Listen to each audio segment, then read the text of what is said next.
Right. Hello, everyone. Welcome to episode 22 of Down the Pub podcast, brought to you by Wolves of Westminster. Though I think Down the Pub is, well, by the time it's released, this will probably be 5 o'clock, but we are recording this in the morning for once, so I think it's more like a hangover podcast. So there we go. But I am your host, Peter Simpson, a contributor to Wolves of Westminster, and obviously I run the Haryan Gláeddyv channel. I am joined once again by editor of Wolves of Westminster, Patrick Timms. Hello, Patrick. Good morning to you, sir, and what a morning it is, and how interesting it is to be with you guys in the morning for a start. Quite. No drink this time. No drink. Well, maybe there is drink. I don't know. But I'm also joined by Simon, contributor to Wolves of Westminster. Hello, Simon. Morning, gents. This very much feels like every after party I feel like I should have left earlier, but there we go. And finally, we are joined once again by Peter Barnes, contributor to Wolves of Westminster and very frequent guest on Talk TV, among other channels. Hello, Peter. Good morning, everybody. I hope we're all right. We all survived. Yes, good. Well, yeah, I suppose there should be context for this. We usually record these Thursday evening, but there was no point this week because the massive news will have been Friday morning with Gorton and Denton by-election. We didn't have time Friday evening to record, so we're doing it this morning. And what a result it was. I think it's largely in line with people's expectations, aside that Greens won quite the margin. Well, way more of a margin than people expected, with a good 4,500 almost votes higher than Reform, who Reform obviously came second on around 10,000 votes. Labour trailing behind by another 1,000, and then the rest are just under 1,000 and lost all their deposits, including the Tories and the Lib Dems. So it's, as I say, largely within expectations. Greens winning is kind of a surprise to no one, I'd say. I know Reform threw the kitchen sink at this. I think they're slightly disappointed that they didn't get 12,000 rather than 10,000, but still, having been there myself, I think that it was a valiant effort, and I still think it's a fairly good result for them. Well, that's the interesting thing, isn't it? The governing party being beaten to third place, which is extremely rare, and certainly not having either the two of the main parties in the top two is also extremely rare. So this was definitely quite a historic by-election. I'm interested in the press are making very much of this, aren't they? They all want to tell us all that, oh yes, they did this, oh how historic it is, how historic it is. It's just a by-election, guys. Keep your hair on. But still, I'm not so sure on that one. Okay. Sorry, do you carry on? I'll fill in afterwards, but I'm not quite so sure I agree with that one. Well, I just think that it's possible to make too much of these things, but I do acknowledge that this. I think, had it not been so widely anticipated, which it was, yeah, certainly this would be a very historic result, and I imagine that's what you'll lead on to, Peter B.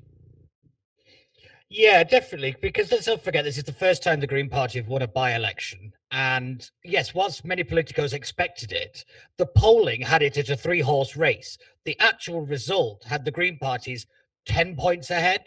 This is, I think what we saw in that by-election was a fundamental realignment of British politics, realistically. I think the north of England will be a defining factor at the next general election, because of demographic makeups and how important the demographic makeup has become in politics. I think identity is now firmly on the ballot paper, but also is things like valiance politics, where it's your competency. Can you actually do something? I think is very cleanly on the agenda, as is candidate selection. I mean, everything that we always thought was kind of, well, you don't really need a local candidate and all this kind of stuff we thought was cliche, that by-election rather proved to be 100% accurate. It also showed, I think, a very interesting set of ethics by political parties, and the way that they campaigned was very interesting and not very good if that's replicated in the long term from all political parties, I will say. I didn't think anybody came out of that smelling of roses. But then you also have some pretty big issues when it came to the kind of, these accusations of family voting, which I'm sure we'll get into. But there is a lot that happened in that by-election, and whilst the result wasn't unsurprising, I think the impact of it is going to be very fundamental, because even every political party now has got a different narrative to run with than they did 3 days ago. And now we kind of get a better sense of where the public is. Whilst, of course, it's just one by-election, there are certain things you can extrapolate out because of the reaction of other parties now. But yeah, I have to admit, I'm pretty exhausted as it is. But yeah, this has been a very, very important by-election. Probably the most important one we've had in a very, very long time. Yeah, I agree completely. I saw the 10,000 versus 14,000 difference between Reform and the Greens. I thought that was very shocking. So I woke up in the morning to get myself down to work, and I saw what the numbers were, and I was absolutely shocked. The 4,000 vote majority that the Greens now have is much stronger than anybody expected. And I expected this election to be sort of down to a degree of tactical voting, because we know the majority of people in that constituency, they're not going to vote Reform. Reform getting 28%, the sort of 28-32% was the most likely area they were going to fall into. And I thought if they do manage to win, it'll be them sneaking through the middle, because people are confused about whether it'll be Labour versus Green competing for the tactical vote. Now, when Labour sent Keir Starmer up to the Gorton and Denton, I thought, okay, that is very interesting. They're actually in it to win it now. Yeah, so this is serious. And Reform as well, when they sent Farrell, it's like, okay, they think they're contested. Zach Polanski out there basically every single day at this point. So the Greens, we all knew we're going to throw the kitchen sink at this no matter what. But I was surprised at the extent to which people. I don't really think everybody there is just very pro-Green. Let's just say that. But I was surprised by the extent to which people coalesced around that kind of anti-Reform vote. And in the aftermath of Carfley, I'm starting to sit there and think maybe this will be replicated to a much greater extent in a national election. Well, I do have to say, I was canvassing there, and I was called a fascist by a random person, so that was quite funny. But I'm not that shocked, to be honest, at this majority. I think in the run-up, I was hoping it would be closer, but I think after being there, whenever I was asked by family and things like that, oh, do Reform think they could win it? Yeah, but I still think Greens have got to win, and I don't think it... I think in a video I made, I think I said, Greens will win. There'll be about 2,000 to 3,000 before Reform get there. Okay, it was 4,000. It's slightly more, but I wasn't expecting it to be razor thin. And as I said, I still think it's a good result for Reform. It's sixth most left-wing seat in the country. Yeah, it was 440th in terms of how likely they were to win in a regular election. So we didn't really need to be holding our breath too much. But I do think the turnout is quite interesting, that it was at general election levels. It wasn't a very low turnout. So, there was a very motivated movement by the kind of what people are calling this kind of populist progressivism, which I think is a terrible phrase and very difficult to say at this time in the morning. But this kind of, it's not just the Muslim vote. It was the student vote. It was the graduate and renters vote. It was ex-Labour pensioners moved to the Green Party. It was a very kind of anti-establishment vote on the left, as much as you've now got an anti-establishment on the right. This kind of we hate the establishment vibe is no longer just the kind of territory of Reform UK anymore. I think that's a very clear message that came out of that by-election for sure. Yeah, and I think they're trying to Zora on this. Yeah, I think it'd actually be an interesting tactic for Reform to try and say, you see the Greens, if you actually look at what they want, it's everything that Labour and Tories have done, but with the accelerator on. Because it is more tax, more spending, more open borders. Zach Polanski was over that. And in somewhere like Gorton and Denton, where, as we say, it's full of left-wing, forever Labour voters who don't believe in borders. You've got the Muslim vote there. You've got the students who also don't believe in borders. It's not going to work there, fine. But not too far away from Gorton and Denton, I don't know, somewhere where it isn't as affected by those types of demographics, I don't know, Stockport, something like that, then it more than likely can work. So it's this sort of thing of just sacrifice places like Gorton and Denton that you're not likely to win anyway, and throw Matt Goodwin in there just because he's a big name, and hopefully we can end up with more votes than they end up getting, to be fair. And at the very least, this is second best scenario for Reform anyway. They beat Labour. this is consolidating the idea in people's heads that the old two-party system is over and we're going into a new era, which I've been predicting. That is 100% correct. Yeah, which I've been saying for a while. Like, Reform are going to be a big party. I was saying this a year ago, and then I think it'll be the Greens next. Because where are the left wing going to go? They're not going to go Lib Dems. Who cares about Ed Davey? Your party. Well, your party maybe, but even then we were all a bit. We've seen Corbyn mania before, and it didn't go very well. So, well, I say that he got more votes for Labour than ever before, but he also got ousted. One thing I was nipping there. One thing I will say for the Greens is that at least they have now finally abandoned this silly concept of having co-leaders. Because I mean, what do you do if they don't agree with each other? They've got co-deputy leaders. Oh yeah, fine. But nobody cares about that. They have a deputy leader who, to my knowledge, is basically an Islamist. So yeah, he was. What is it, everybody? He was voting at Haryan. It's very in vogue.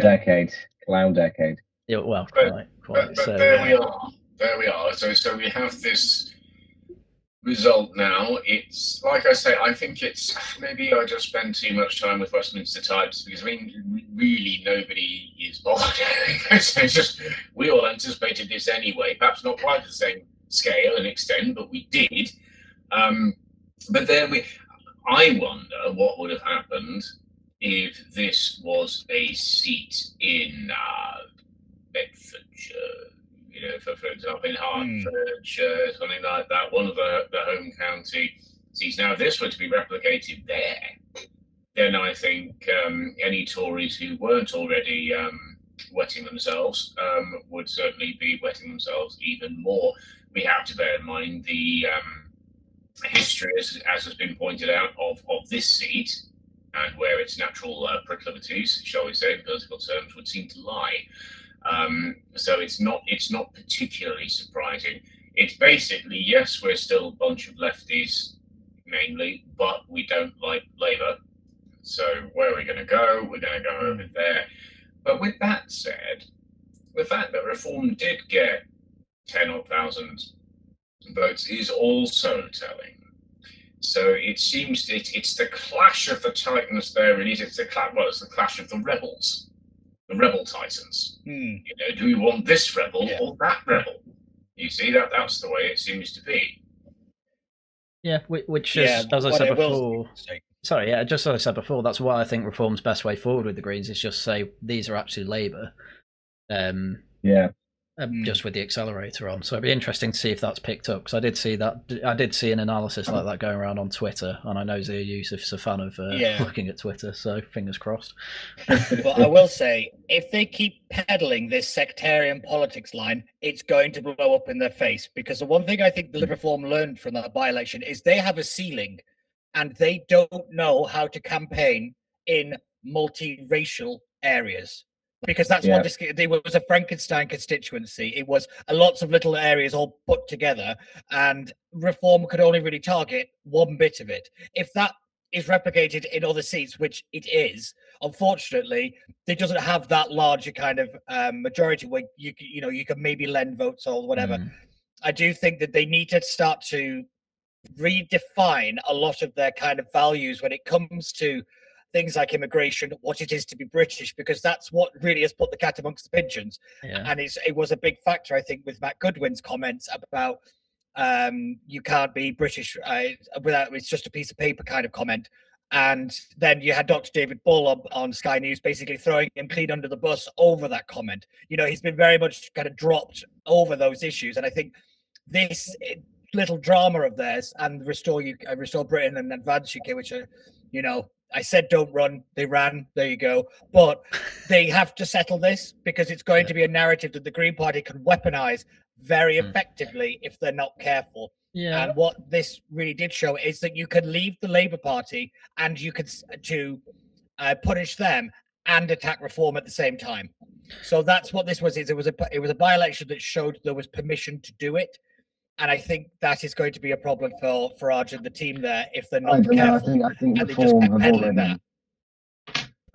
have already gone to a point where any further softening on immigration will actually cause them to start bleeding support. is that they've already been kind of on thin ice with a lot of voters precisely over this issue.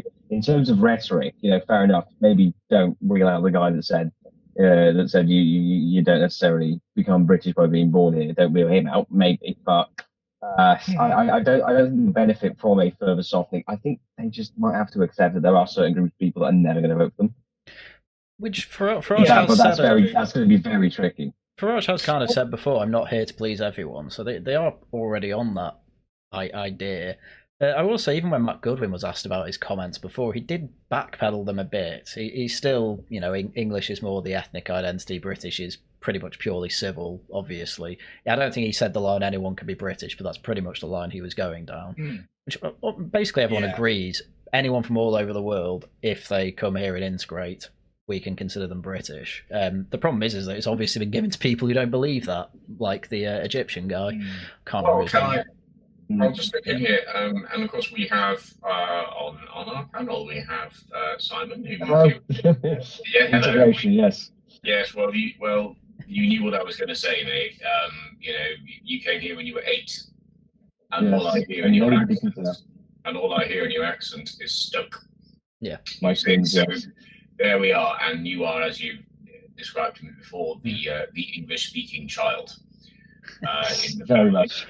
Yeah, there we are. So what you do is you just really break the mold of people like, and as we move on now, someone else who's made some other comments yes. very recently. So perhaps we should get into that. Yeah. Just before we do, one more comment on Gorton and Denton. Another result of this is that the right-wing votes coalesced around reform, because as we say, everyone else lost their deposits. That is very, very true. That's true. That is very true. Advance, who were supposed to be... Let's just face it, I've been saying this and it's been annoying people on Twitter, but the Restore Britain surrogate vote was Advance. Nick Buckley was basically begging them, please vote for me, I will defect. But no one voted for it because it's an online phenomenon and politics is actually very real world. I've said it before, 10% of people have Twitter accounts. Can I just say, though, that comment isn't quite right, because the Green Party, when you look at the people who were polled who voted for them, knew about the Green Party through online activism. We can say that some things are overhyped on social media, but you can't underestimate the power of it as an election tool. Because I tell you now, the Green Party used it like it was like a masterclass. It was absolutely phenomenal the way that they ran that campaign, and it was all online. It's one of the reasons Polanski has been able to kind of avoid major criticism, because he doesn't appear on anything that he doesn't control.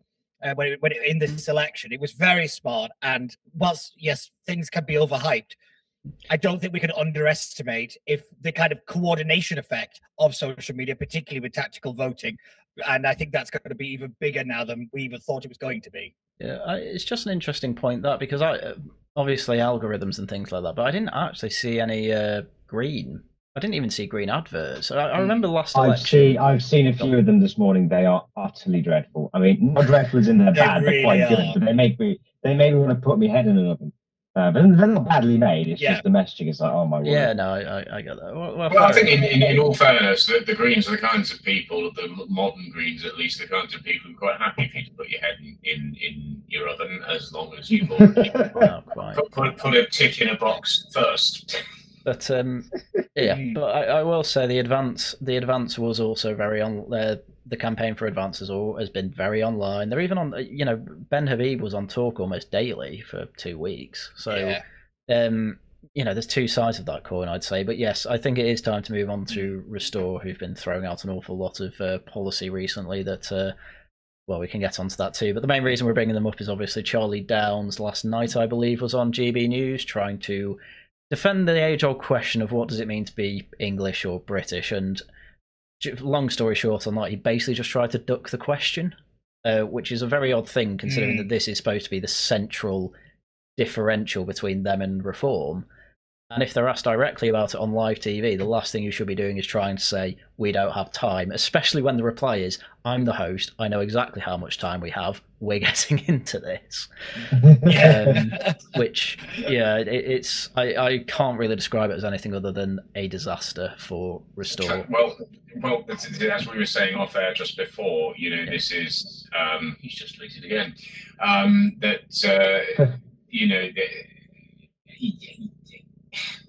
as our registered Charlie expert and his former mentor. Yeah. Careful how we phrase that. Well, so yeah, well, it's not exactly the job title I've been pitching for the past year or so, but what I will say is what he actually said was that there is a spectrum. Yeah. Okay, that's what he said when pressed enough, and I know what he means. And what I will also say, and this comes from my own personal experience. Now, at one point, over 20 years ago now, I was looking at moving to the Netherlands to be with my now ex's family, and of course, at this point, we're still in the European Union. For anybody questioning my credentials as a Brexiteer, yes, I am a Brexiteer, but at that point, it would have been even easier to go over there to get citizenship. I already had the language down pat within a year and a half, as it happens. I could have done that, and in the end, for reasons, that is not what happened. But that was the plan. Had I done so, had I gone the whole hog, done the integration, the citizenship, the dual passport, whatever it is, would that have made me just as Dutch as my ex and that family who had lived there for generations and generations? The answer to that question is no. Mm-hmm.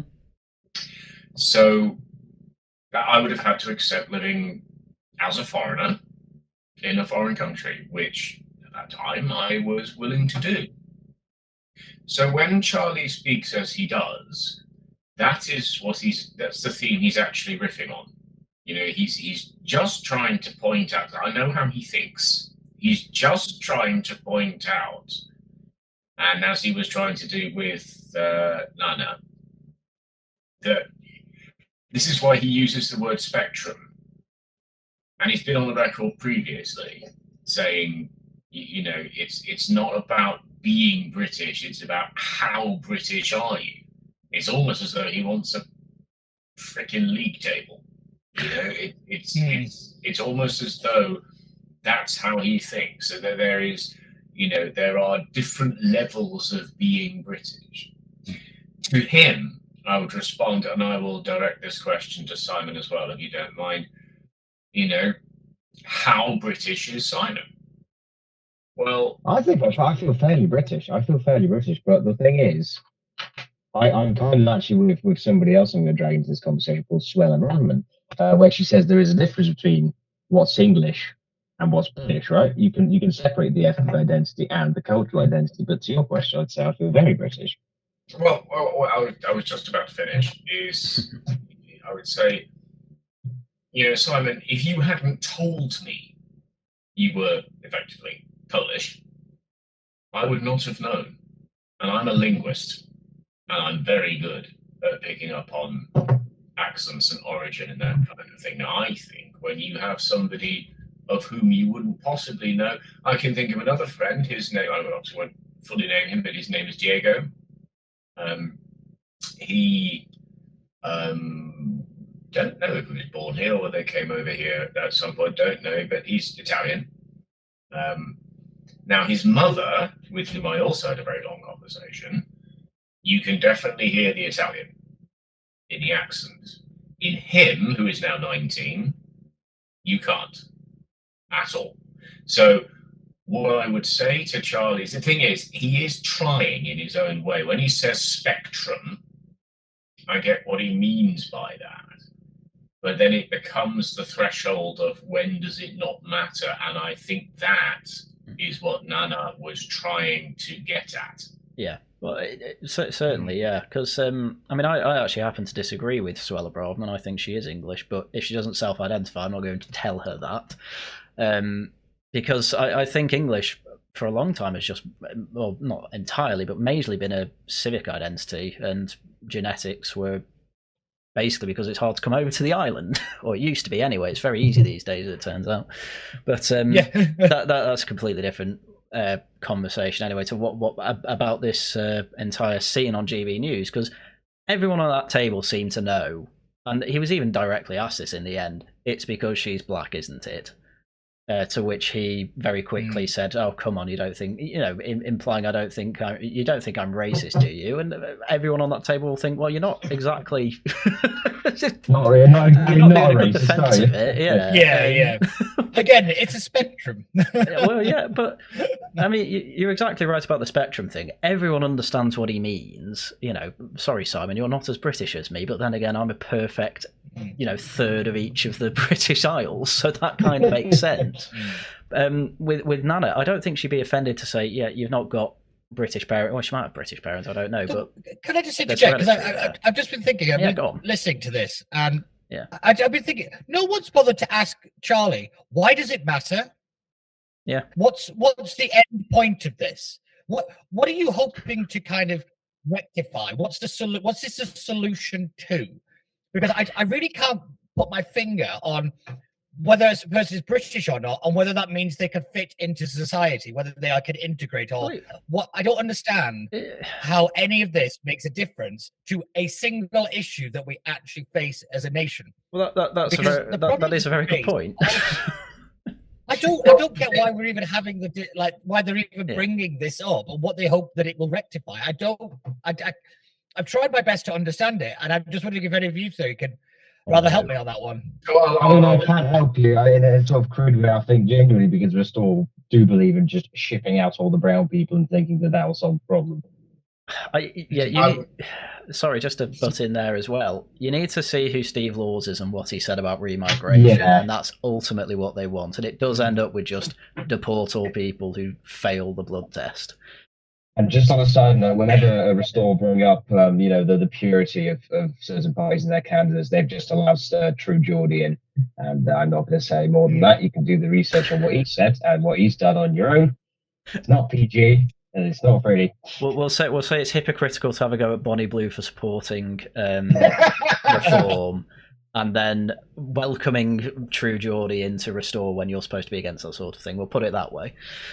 Anyway, sorry, Patrick, go on. So here's my bit.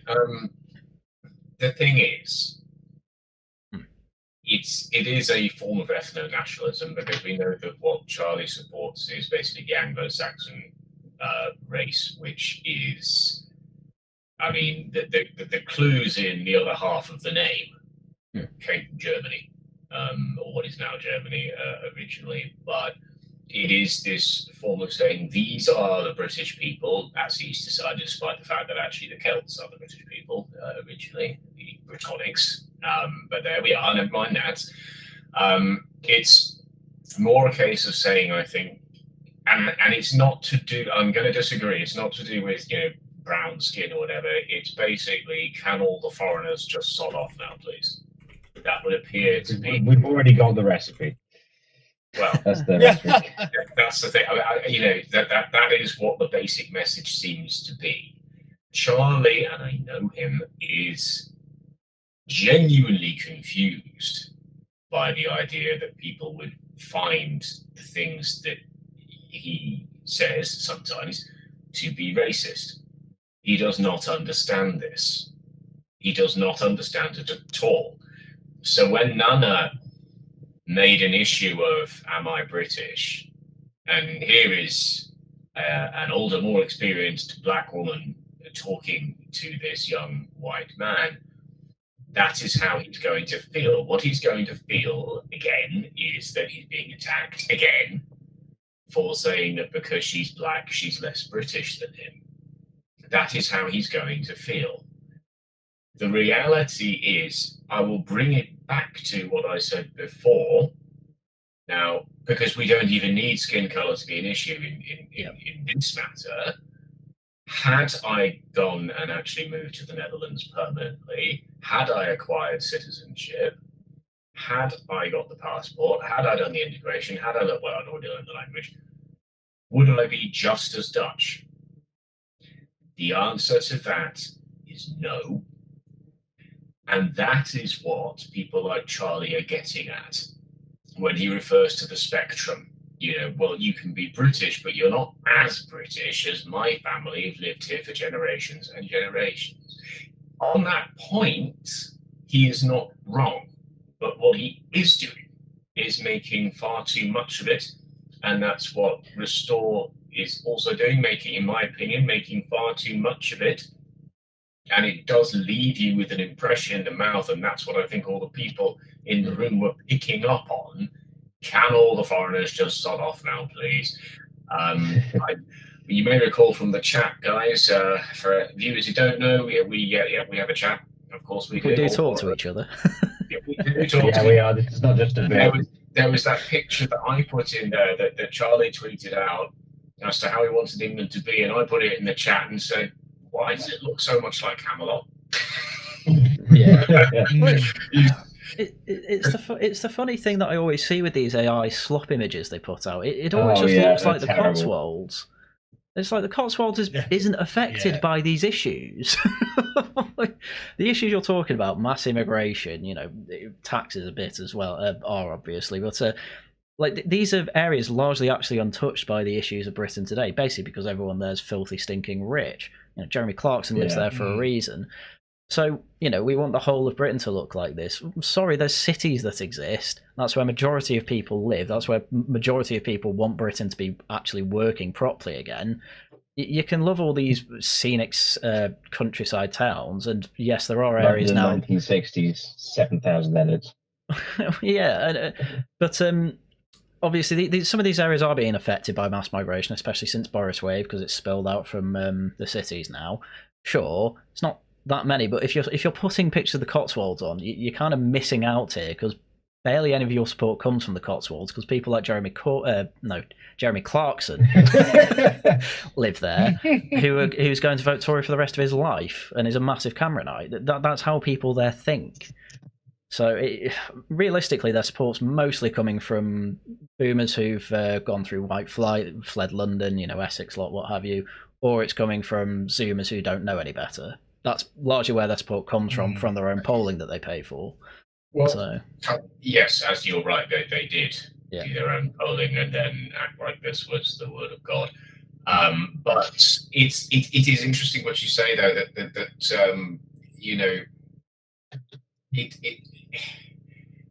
people like Charlie are yearning for something they never actually knew.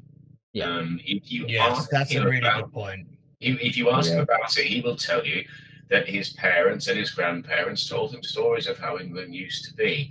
Now, what I would say is that is not entirely wrong, but I think most generations, and I'm sure it'll be the same for all of ours, will end up having a rather rose-tinted view of the past.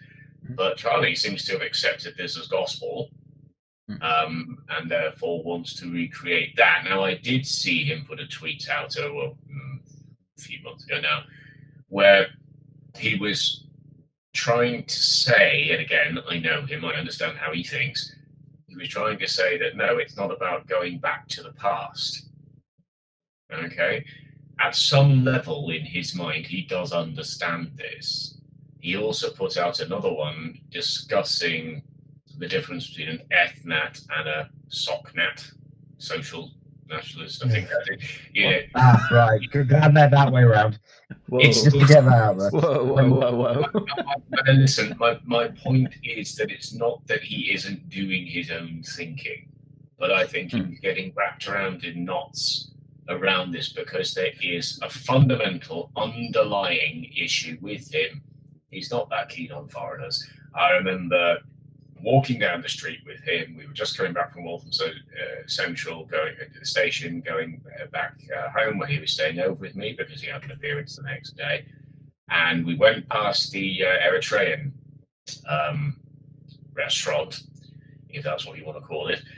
And yes, it was one of those places where the Eritreans would all gather and speak whatever manner of languages they speak in Eritrea, and yes, it was very ethnic, and yes, you could tell that. And I remember him saying to me, "Are you happy with all these people coming over here?"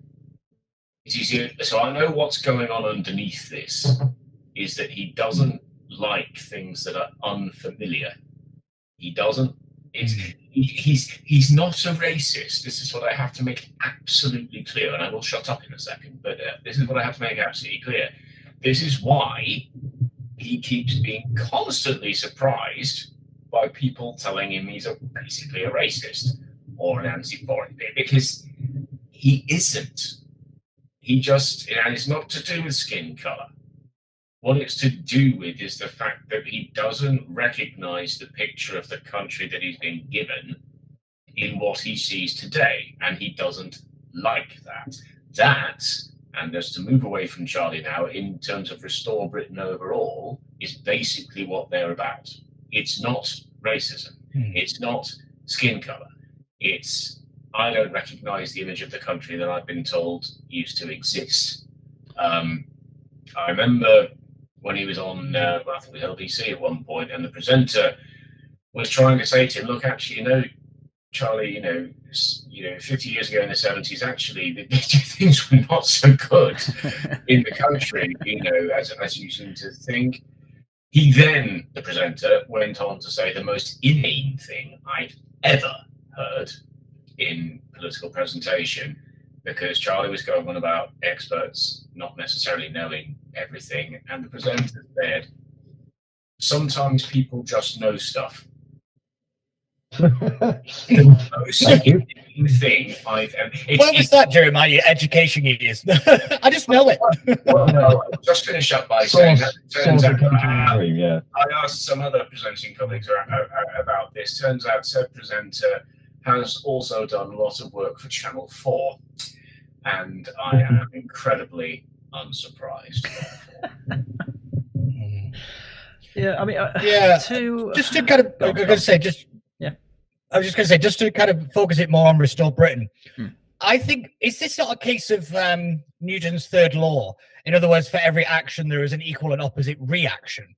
So, obviously the left have hopped on the whole open borders thing. Is this not just, the inverse of that? But then I do think that, did Reform not rather let the dog off the leash?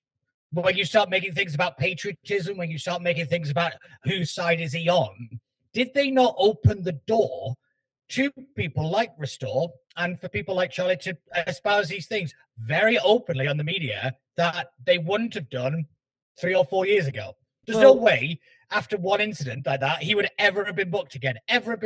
Now he's everywhere because of it. And I find that a very interesting change in how we talk about these subjects. The fact we're even having this conversation right now, I think would not have happened 3 years ago. No, the makeup of Restore, I think, is a little bit complicated. Rupert Lowe is indistinguishable from Farage in terms of his politics. They believe pretty much exactly the same thing. The people working under Rupert Lowe don't. They are more like Charlie, where they're a bit more to the right, say, especially on immigration. Charlie's been on the load seat to try and link up usury, which he just defines as borrowing money for interest. And condoms and contraception and abortion. All the problems in our world are because you can borrow money and have to pay more back, and because of contraception and because of abortion, which, I don't... Abortion I can see Tradcats going on about, contraception actually as well, but I'm sorry, our world is not in a mess because of condoms and usury. That's not the case. But then you look at the actual layer of support that Restore have, and as I say, it's either boomers who basically don't trust Farage is going to do what he's going to do, or it's a load of young people who follow this guy Steve Laws, who I've been talking about, who's been part of UKIP since they went mad, who's part of Patriotic Alternative, the Homeland Party, if you've heard of them. Absolutely, these UKIP's an exception, but Patriotic Alternative and Homeland was filled with neo-Nazis. It was. The Times looked into it. They did it with Hope Not Hate, which obviously, or Boogeyman, sure, but they do actually sometimes find the witches. So, they've now moved over to Restore because those parties completely collapsed, and Restore's their next best thing. And so Charlie's in this odd space of, he can't go too far because it will ruin Rupert Lowe's reputation, and then he can't afford a house. But also he has to keep this fan base happy, because if you lose their support, who cares about them anymore? So he's in a really odd place, which is, when it first came out, I said, they've got 12 months, but go on. Yeah, my broader point is there's a fan base that is very willing to say this stuff. that would not have existed. Like you said, all those other parties collapsed. Is it now not the case that this has been given a veneer of respectability? Yeah. That you can have it in the mainstream now. It's no longer the deepest, darkest enclaves of the internet. It's front page of the Times. They're everywhere.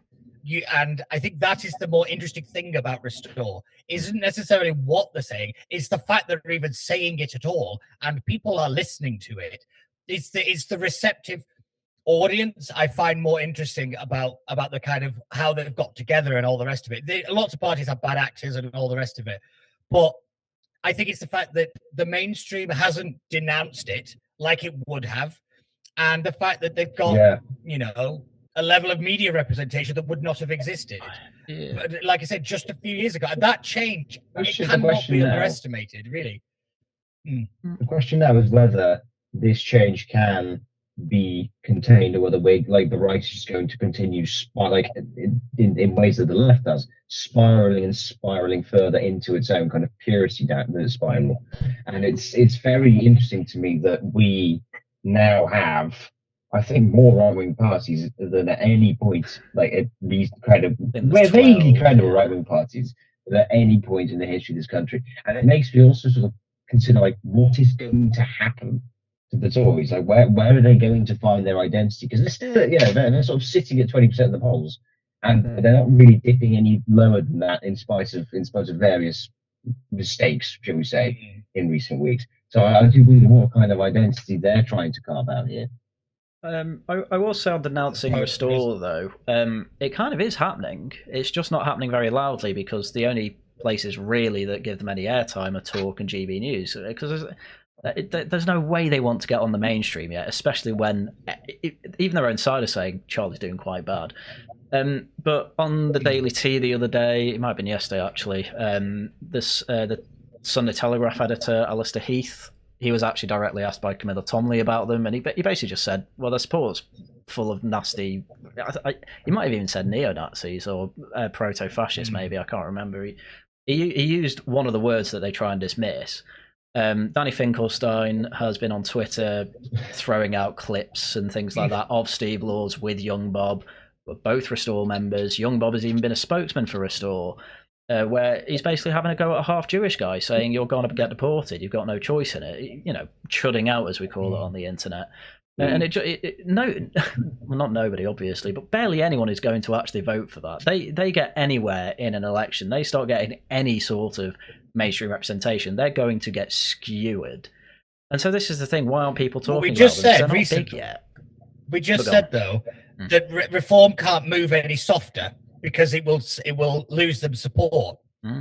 It doesn't matter whether they get mainstream support in the terms of votes. It's the internal mechanisms of the right of British politics that are fundamentally going to be different because these groups exist, and it's how the parties react to them which is the bigger point, because like we said, Restore has to kind of have a position that it will attract the mainstream. That is going to detract from its base, which will see any kind of move to the centre as a betrayal. So kind of, we could dismiss it, but in terms of it getting electoral points or whatever, but I don't think for the right of politics we can just dismiss it as a kind of it's just an online thing.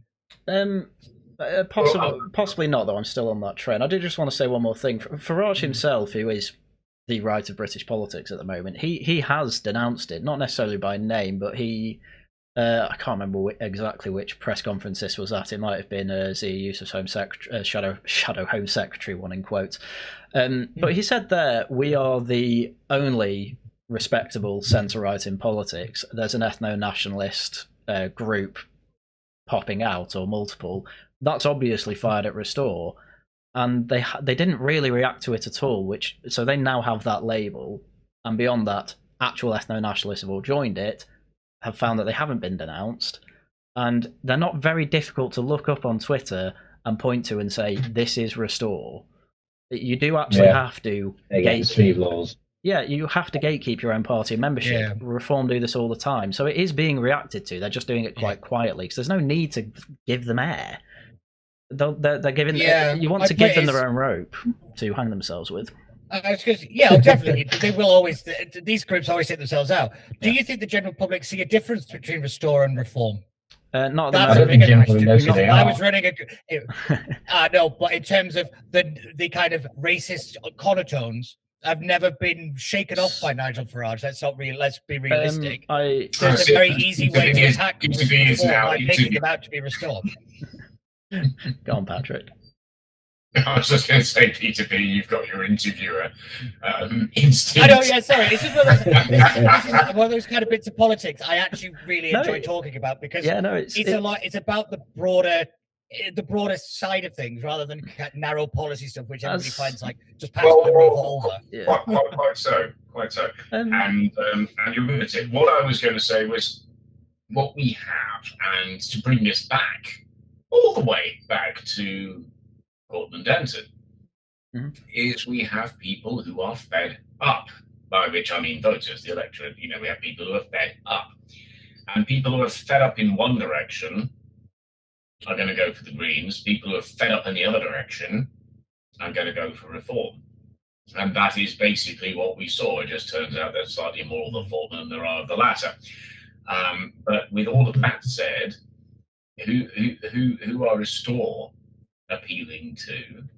Largely, I think, younger people, but also some older people who I think, it's always been the way recently, hasn't it? Boomers versus Zoomers and the other way round. You have older people who do remember a country that was distinctly different in the way that it looked from the way that it is now. We have Zoomers who have never known anything different but don't like it.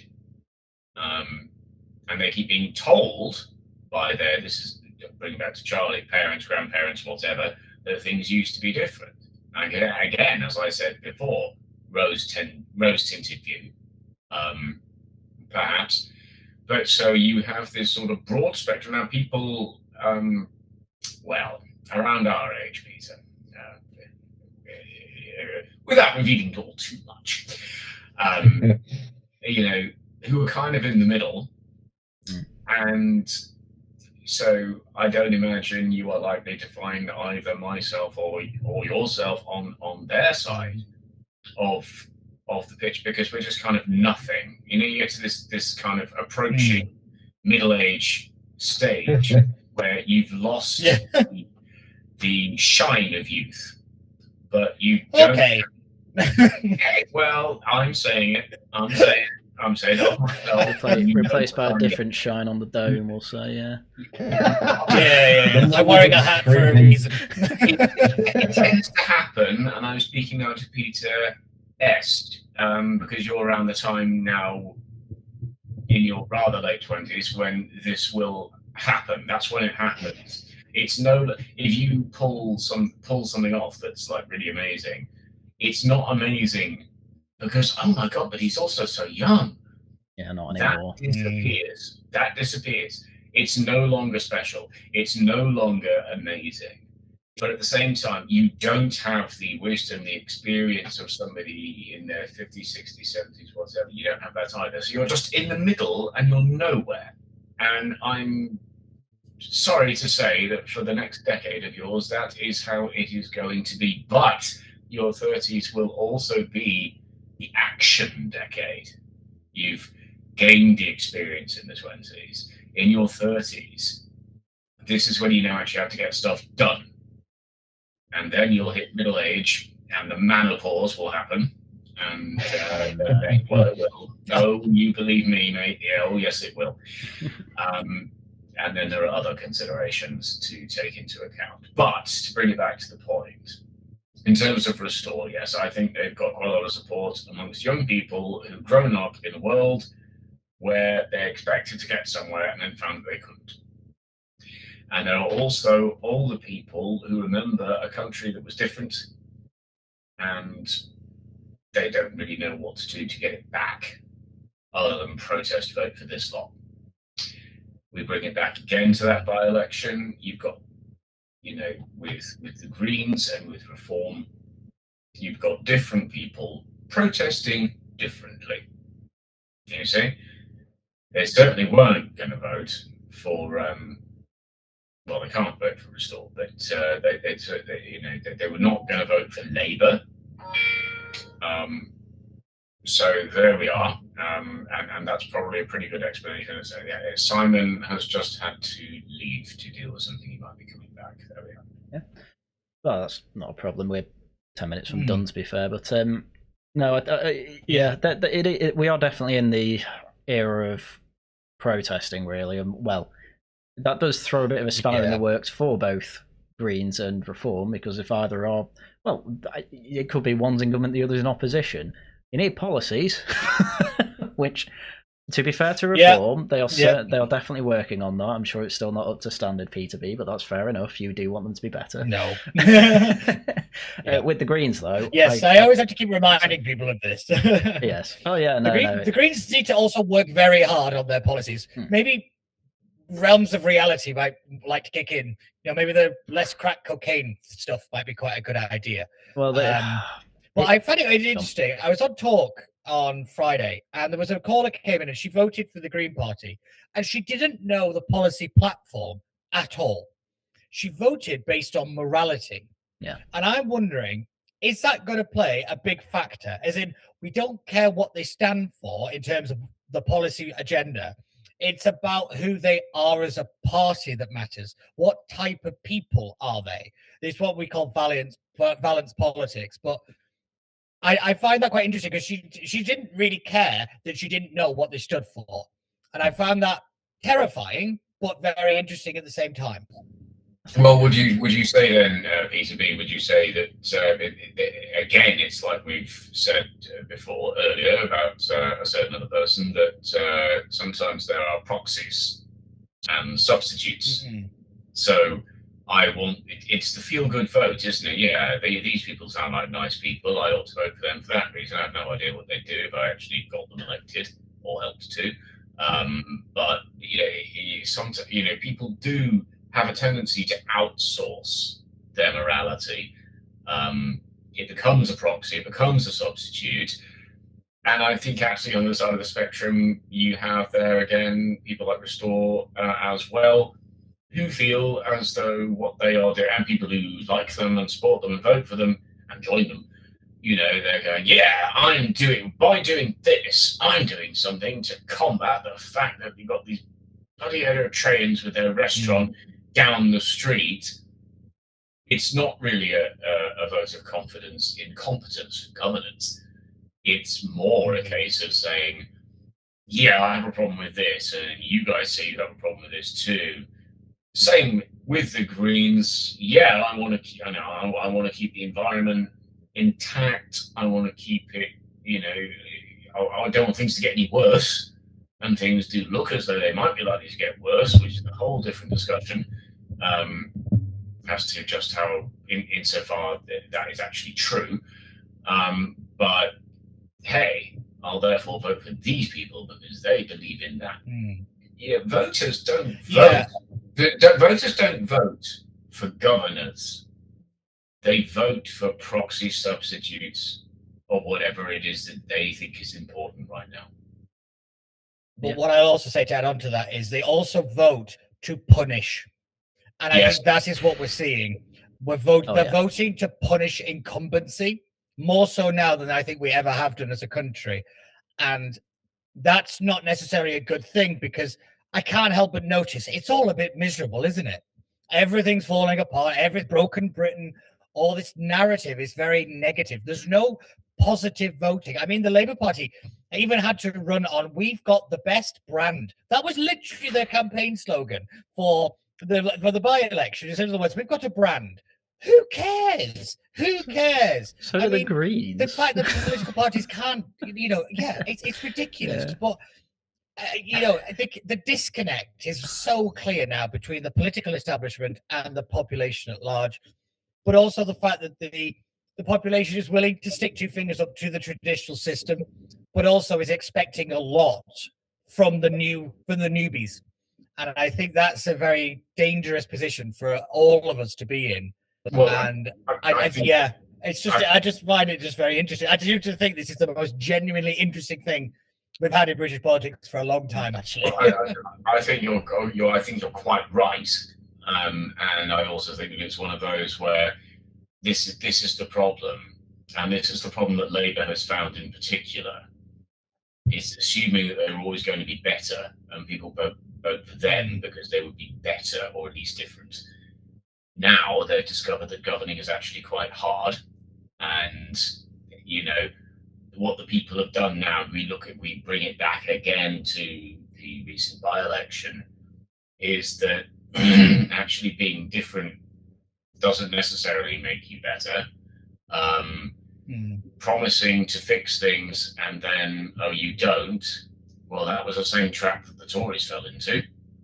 And that's why Reform exists, and now Restore, and it's all of that. But it's more a case of saying, hey, if we vote for this, then maybe that'll happen. And then it doesn't happen. Well, then you end up with people being disillusioned.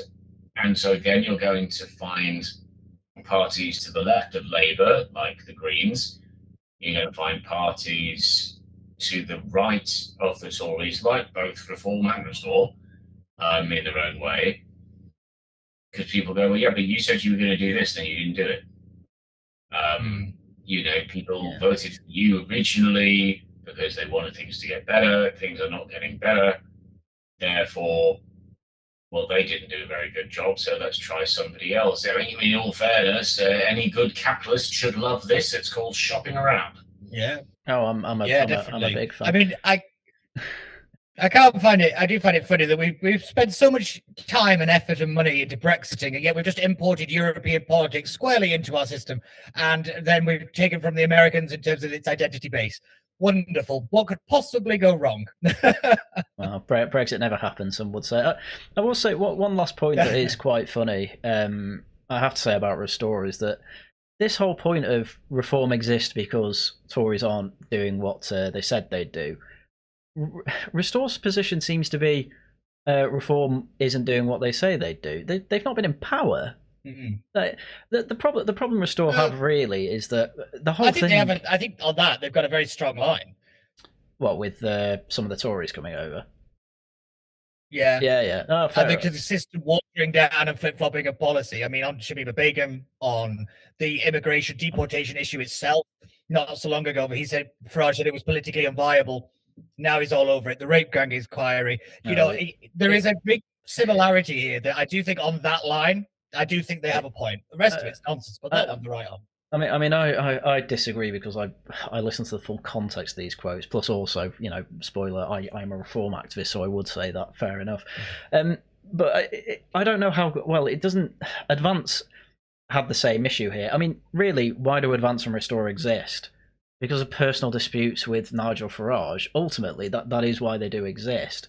And different people have tried to capitalise on that in different ways. I'm not sure that's as a clean-cut an argument as you want to make. I hear this a lot from reformers. I don't think ego is always a big part of politics. You say Nigel Farage hasn't got one? Of course he does. No, of course he does. I mean, the reason these parties exist is because of ideological purity, which Reform put very squarely on the table when they used the phrase real conservative. When you started scarlet lettering people, this was always going to turn back on them in the same way that the Labour Party used race as a weapon in elections.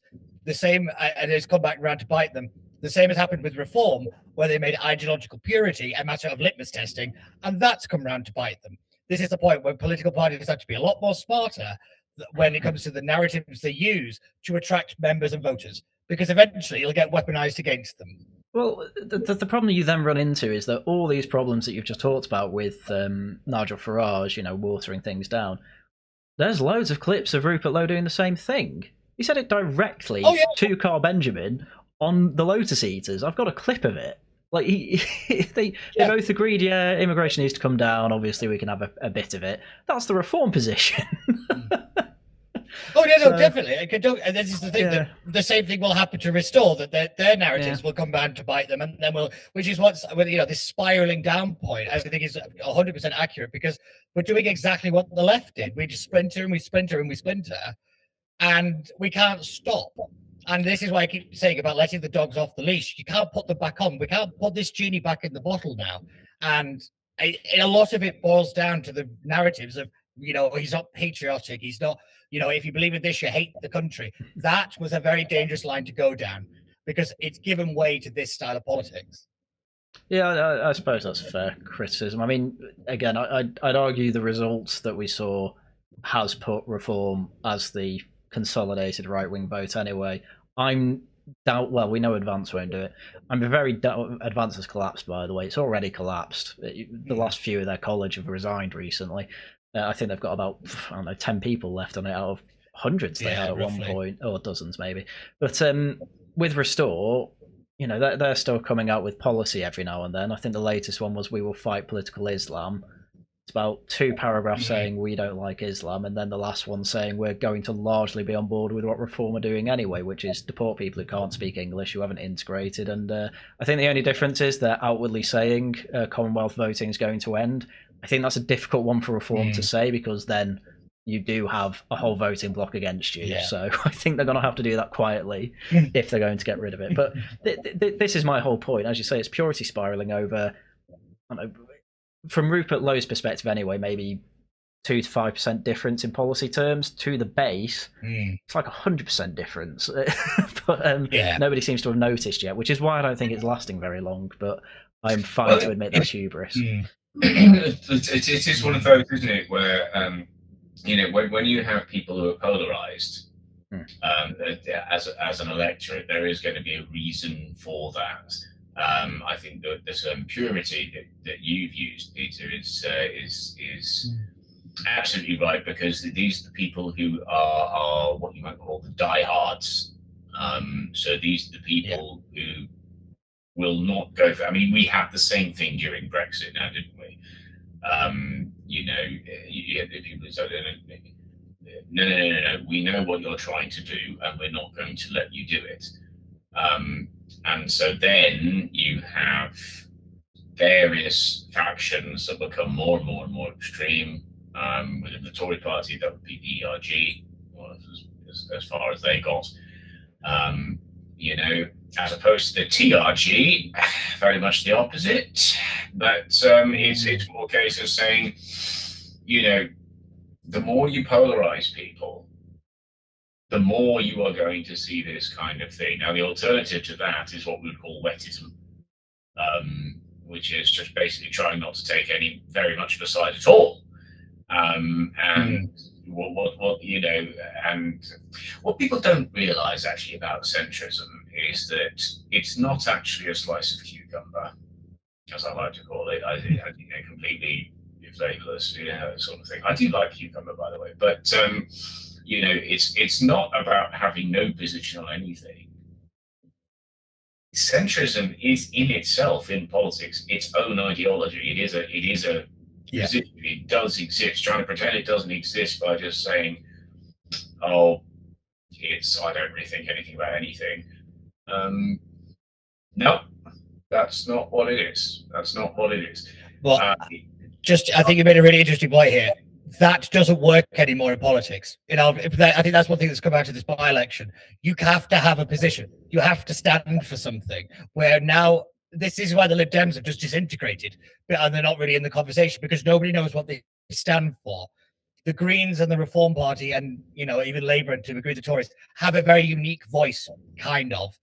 For, you know, 2 of them definitely do, and I think that's the point: is that centrism definitely is, but in an era of emotive politics, it doesn't work. Nobody wants to listen to the sensible voice in the room when you think your country's falling apart, or you think it's ignoring a genocide, or you think it's doing this. These are big, big emotive issues, and politics isn't built for it. But also, our political parties or the broad churches aren't built for it. That's why the two-party system has collapsed. Is because the issues have forced the collapse.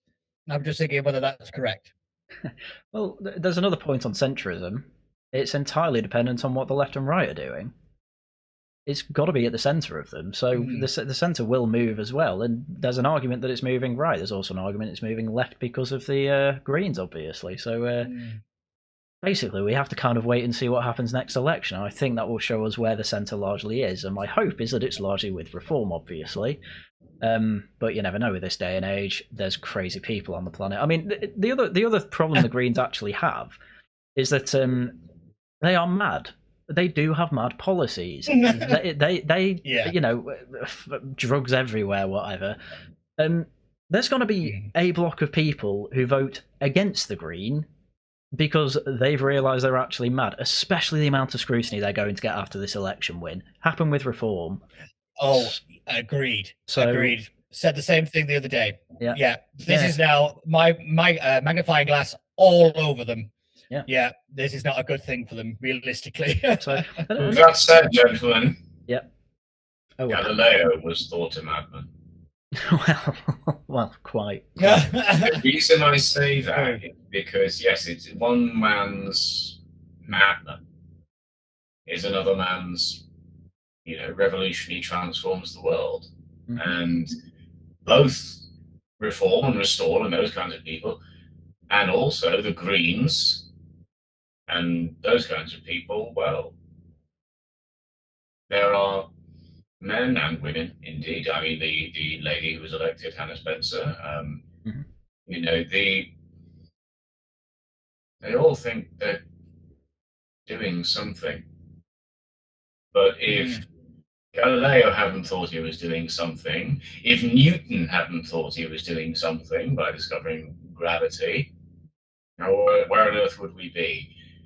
We live in this world. In politics, we are part of a system that's full of people who, yes, do have egos, and I recall that part of the conversation earlier, but at the same time, they all think they're trying to do something. And you never know. No one's ever the villain of their own story. Well, no, indeed. I mean, look at Liz Truss, for whom I do have an awful lot of respect. And as I said before on this channel, we were just about the only media players who were reporting the fact that actually no, her mini budget didn't cause the pound to crash. That was US Forex. Most of it was implemented. They kept most of it anyway. She thought she was doing something, or she was going to be able to do something, and then reality steps in. But I don't disrespect her for trying anyway, because most people who try will fail, but those few who succeed will be remembered down the ages. And I hate to sound a bit sort of self-centric there, but I think that's probably what we all want.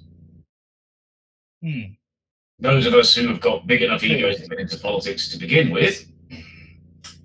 Hello, gentlemen. Hello. Oh no. Yeah. You have to have a big ego and some thick skin, I'm afraid, these days. Oh, definitely thick skin. I've certainly learned that over the past few months, but oh well. That's like, I mean, I'll send you a pumice stone. Well, I've been on the internet since I was 12. You tried getting beaten up for it a few times. Oh well, not quite that bad. Things become very real at that point. I can imagine, but I think we're over the hour there. I think we've done Gorton and Denton to death there. So, yes. There's one thing we didn't mention, which was the family voting thing. But I think that seems to be the big news anyway. So, we can go over that again. Family voting bad. There we go. I said we should really wait. We should wait till next week for that one, because that's when the reports come out about it. So it's a bit silly to talk. People are going mental about that, rightly so, to a degree. But I think that's a hold your guns. Well, in that case, I don't feel bad for missing out on it. Right. I'd like to thank, obviously, Simon for coming along. He went earlier, obviously. But also thank you, Peter B. and Patrick Timms, for coming along. And with that, thank you all very much for listening. Until next time, goodbye.